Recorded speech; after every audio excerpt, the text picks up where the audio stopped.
Hey everyone, Reed here with Big Strong Book, author of Chorus of 1,000. Happy Super Bowl Sunday to everybody. Myself, as a Vikings fan, I hope that both teams lose tonight, but one can always hope for a unbreakable tie. Who knows? There's a first time for everything. Today we're talking about H.M.S. Surprise by Patrick O'Brien. This is the third novel in his Aubrey-Maturin series, and what an entry. I mean, this series, I'm only 3 out of 20 books in, and it's fast becoming one of my all-time favorites. Or at least I feel that. Maybe it's too premature to say 3 books in, not even a quarter of the way through the whole saga. But this is just, it's incredible. I wouldn't have known it from Master and Commander alone. Post Captain, just I saw this whole universe that O'Brien has created before my eyes, and it is in every way verified. My feelings of Post Captain are verified within HMS Surprise, if not potentially maybe even a little surpassed. So this book, of course, is a continuation of the adventures, the triumphs, and the sorrows of Captain Jack Aubrey and Dr. Stephen Maturin.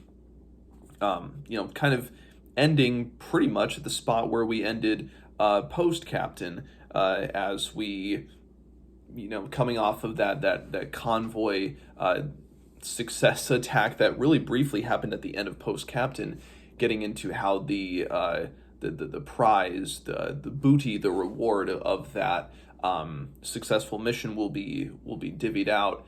And we get even more of an inkling. We start to get a little bit more each book with Maturin's, with Stephen's his trade as a spy. Of course, he's a surgeon, he's a naturalist, but he's a spy. And meeting with Sir Joseph at first, and then he goes off, and then in the beginning is a little herky-jerky at first. It kind of is. But it is all renewed. We have this beautiful showcase of loyalty and the friendship that we have, that has been ingrained within the past few books, when Stephen is captured by the French, and he's being held at Port Mahon. And it is up to Jack he kind of takes it upon himself to rescue his friend, to get him out of the captivity of the French. And and that's kind of almost its own self-contained episode, but it is the literal scar, the literal and the physical and emotional scars that Stephen has from that experience really trickle over. He starts to recover, but it is a slow recovery. And as I said in my review of Post Captain, one of the great things with the character of Stephen Maturin is he is a most tortured soul, and some of that torture is self-inflicted in his own anxieties and fears and preoccupations, and a lot of it too is not inflicted on him. I mean, it's by his trade. His trade as a surgeon, his trade as a spy, which gets people killed in this. Even as a naturalist, his interests as a naturalist get people killed in this. And so much of this book, this is very much so Stephen's book, and I felt that with Post Captain as well. Aubrey is, and now it's interesting to kind of see, because this series, they are both the protagonists of this series, but in a kind of twin role. We see more of I think the triumphs of Jack in this book of Aubrey, and we see the follies of Stephen that he gets into. There's a sequence where shortly after, so Jack, he takes command of the H.M.S. Surprise. This is, anybody who's seen the movie, we know of the H.M.S. Surprise, and so finally he steps into that command. And as they're kind of setting out, and they come across this this kind of, outcropping of rocks that's in the water, and Stephen wants to go to it, thinking that and there are boobies, so they're booby birds on this island, and it's funny. There's a lot of just the wry humor of O'Brien at work in relating the profession of Stephen as surgeon to that of priest and confessor, made even more ironic by the fact that this journey, this adventure, they have Mr. White, who is a minister, and I assume, based on the fact that they're from England, an Anglican minister, so that they can have church. And in the funny, comments from the past two books, when they don't have a minister on board, they still have Sunday services, but it just kind of devolves into Jack reading off the Articles of War, and that's the Articles of War is their scripture. But Stephen, just the mention of and the subtle jabs of him as Doctor Confessor, and so he's I forget the name of the man that he's just on this outcropping of rocks, but then this huge squall storm kind of springs up, and this other and Stephen is left alone, and he drinks shit water, as he says, and then ends up drinking the blood of these birds. And he is so physically battered within this book. And I think one of the great moments within this is when they kind of travel to Rio. They stop over in Brazil for a time, and they pick up a British ambassador who's going to the Sultan of Kampong. And I have to look for the name off the top of my head when I forget some of these characters' names. Sometimes Mr. Nichols was the name of the man that he was on the rocks with. Now, if I can find it, Mr. Stanhope. And he has Mr. Atkins, I think, is kind of his buddy, his servant, or whatever you want to call with him. So everything is kind of it's predicated with humor. We have Stephen coming aboard with a sloth, and one of the great lines, "You have debauched my sloth," where Jack introduces the sloth to alcohol, and then the sloth just gets he gets drunk. But then as they set off, so they're kind of going. He hears word that there's this French commander that's out in the Indian Ocean, so that's on his mind as well. But they set out, kind of the main mission thrust of this book is them taking this ambassador, Mr. Stanhope, to Kampong. And as they are setting out from South America, and then, I think they might not have the correct heading for the trade winds, so they go way to the south where it gets really cold to kind of go around Africa onto the eastern side, passing Madagascar and everything. And they are literally adrift, but then adrift in the fact that when they don't spot ships, when they don't see land, when they are truly just surrounded by water, and it's the calmness, it's the beauty of the sea, and then at the same time too, then they are battered by these storms, and they are pummeled by it, and the surprise takes a tremendous beating, and they fear for themselves. Then they're all alone out here, and when they're left to their own devices, to their own minds, and then they realize how far away they are from home. And then, of course, for Aubrey, his mind turns to Sophia, to his fiance, and of course Stephen to Diana Villiers, that ever fraught relationship. And eventually they make their way to Calcutta. And I forgive me if this is just venturing too much into spoilers. So I'll just kind of talk about the way that this novel goes, just because it's so, it's lovely, and it's both slow and super fast paced at the same time. I read this book in quite literally probably 2 sittings, and it's both a complete journey, and it's just the ending of a chapter. reiterating time and again this feeling of the series being that each book, that this whole thing is just one, 6,500 page novel, with each volume, each book being really just individual chapters in this grander narrative. So forgive me if I'm, this is venturing too much into spoilers, so you've been warned. But they go to Calcutta, or not to Calcutta, forgive me, to Bombay at first.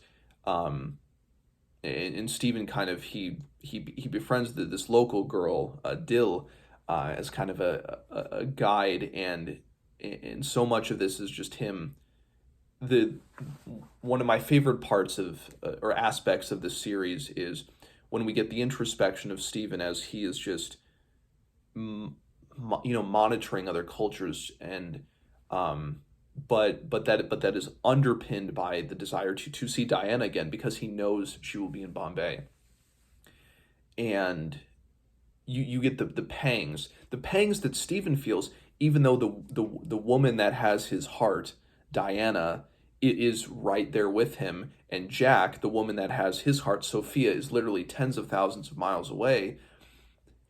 But they're both, even though one is near and one is far, they're both so at a loss. They are fulfilled by that desire that resides within them.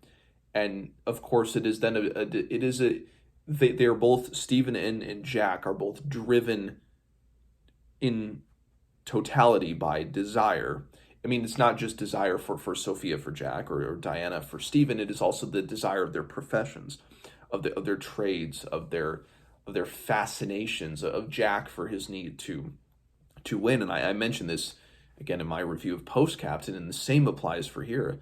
Again, it's marvelous how consistent, how these deepen and grow. But just when Dill dies, and there's no member of her cast that will claim her body for burning, and Stephen says, "I will," and then he oversees the pyre that is set for this child, and then he returns to the ship, and he's kind of withdrawn, and a lot of people just kind of brush it off as though that's just the doctor. But and then the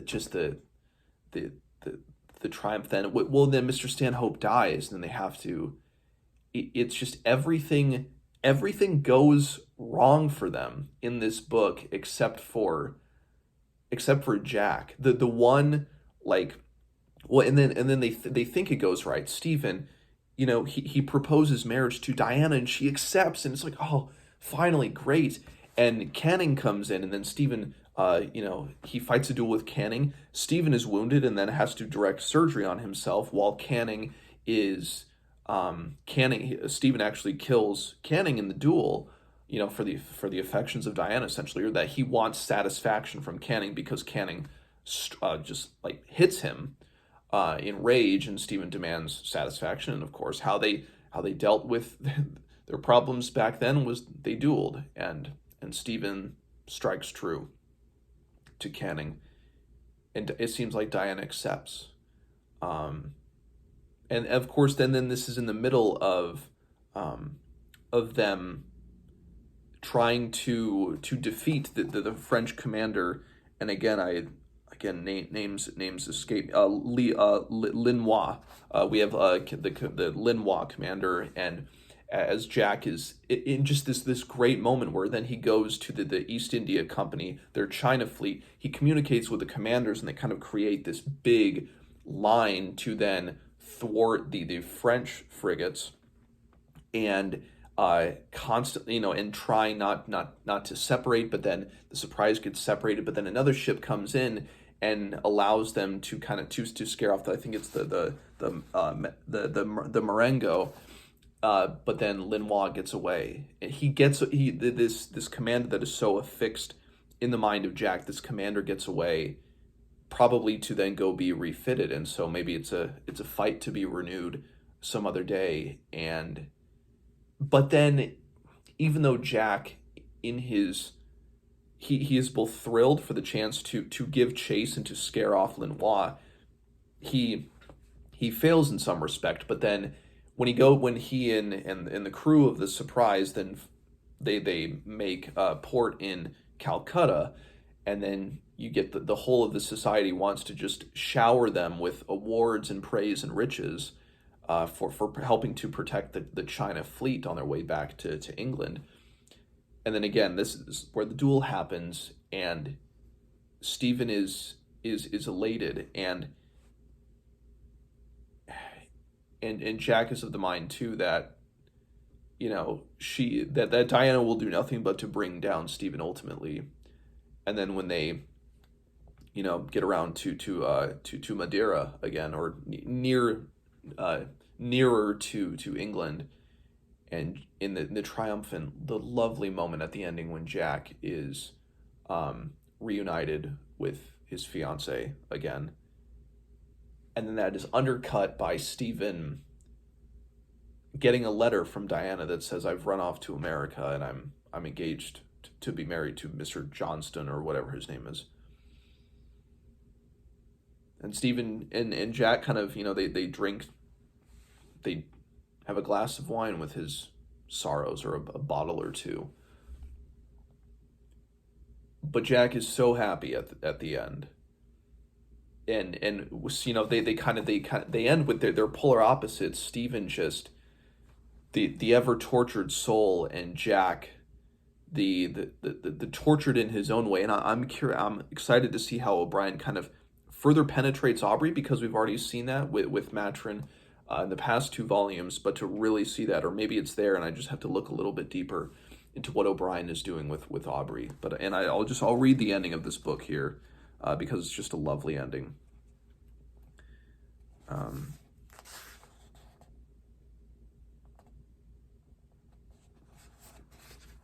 So this is the ending, when Sophia asks about Stephen. "No, my dear," said Sophia, properly and at home, and with Mama's consent about getting married. "Yes, whenever you like. She will never refuse now, but I did promise it. The minute we get home, you shall marry me in Champflower Church if you really wish it. But if you don't, I will sail round and round the world with you, my dear. How is Stephen?" "Stephen? Lord, sweetheart, what a selfish brute I am. A most shocking damned thing has happened. He thought he was to marry her. He longed to marry her. It was quite understood, I believe. She was coming home in an Indiaman, and at Madeira she left her and bolted with an American, a very rich American, they say. It was the best thing that could have possibly have happened for him, but I would give my right hand to have her back. He looks so low. Sophie, it would break your heart to see him. But you will be kind, I know." Her eyes filled with tears, but before she could reply, her maid came in, bobbed severely to Jack, and said breakfast was ready. The maid disapproved of the whole proceeding, and from the frightened, deprecating look of the steward behind her, it was clear that she disapproved of sailors, too. Breakfast, with Dundas giving Jack a circumstantial account of his exchange and of the privateer, and insisting on a rehearsal of the action with Lenoir, another wonderful moment everybody wants to hear of these battles, of these triumphs, was a long rambling meal with dishes pushed aside and pieces of toast representing ships, which Jack maneuvered with his left hand, holding Sophia's under the table with his right, and showing the disposition of his line at different stages of the battle, while she listened with eager intelligence and a firm grasp of the weather gauge. A rambling, exquisite meal that was brought to a close by the fury of Captain Miller's repeated guns. They came on deck. Jack called for a boatswain's chair to be rigged, and while it was preparing, Stephen and Sophie waved to one another without a pause, smiling and crying out, "How are you, Stephen? How are you, my dear?" Jack said, "Heneage, I am so very much obliged to you, so deeply obliged. Now I have but to run Sophie and my treasure home, and the future is pure paradise." And that's just such both a equally heartbreaking and a lovely way to end that book. So onward then to the Mauritius Command. This series is just incredible. So let me know what you guys think of HMS Surprise, and I will see you guys next time.